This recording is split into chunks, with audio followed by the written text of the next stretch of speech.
sebetulnya. Pendekatan yang mengintegrasikan 4 disiplin ilmu: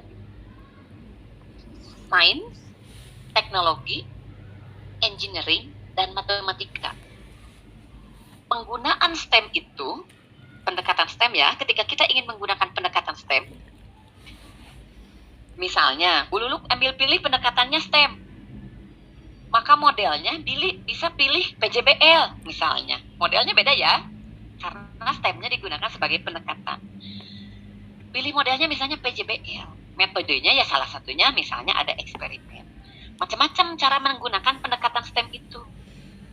Caranya ada yang pendekatan dia terpisah-terpisah, diajarkan masing-masing, sainsnya sendiri, engineeringnya sendiri, teknologinya sendiri, matematiknya sendiri. Nah, ada yang seperti itu. Ada yang menggunakan pendekatan STEM itu dengan sains menjadi rumahnya gitu ya. Sains menjadi rumahnya, di dalamnya ada TEM-nya. Ya, ada yang seperti itu. Dan ada juga pendekatannya yang terintegrasi, semuanya ngeblend dalam satu kegiatan. Tidak dipisahkan lagi sainsnya, teknologinya, engineering, matematiknya. Gitu ya.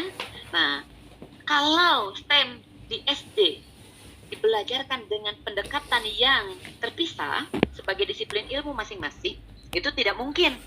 Karena di SD tidak ada mata pelajaran engineering, ya, tidak ada mata pelajaran teknologi, ya. Yang memungkinkan adalah tadi dua yang tadi, TEM-nya masuk ke dalam sains atau terintegrasi semuanya. Nah, apakah perlu adanya eksperimen dalam setiap kegiatannya gitu ya.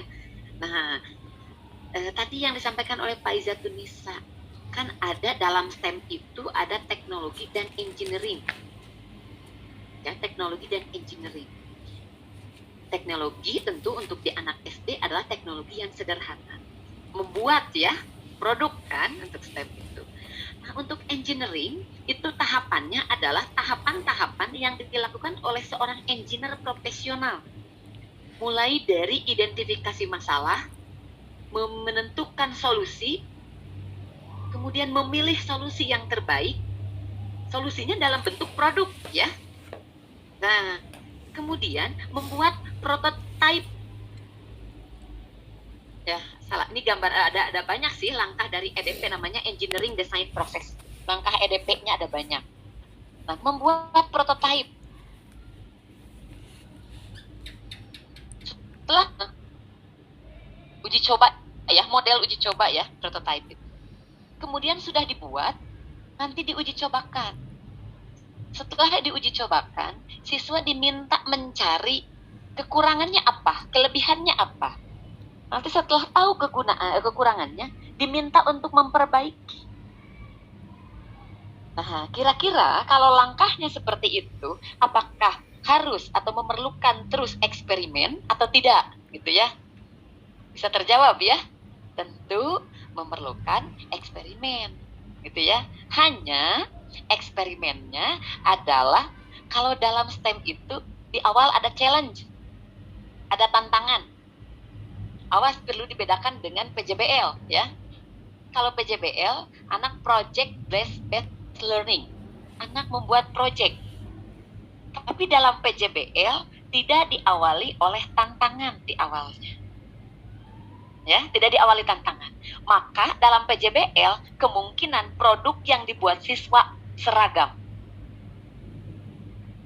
Ya, kalau dalam STEM ada tantangannya. Nah, dari tantangan itu siswa dibiarkan mencari solusi yang beragam sehingga nanti produknya pun bisa beragam. Itu ya.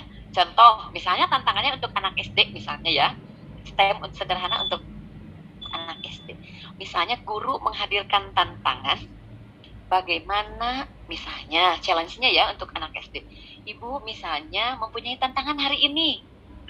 Tantangannya ibu misalnya memiliki telur. Ibu ingin memindahkan telur menggunakan alat bahan sederhana.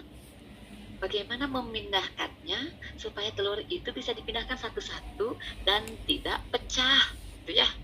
Nah, challenge-nya anak diminta membuat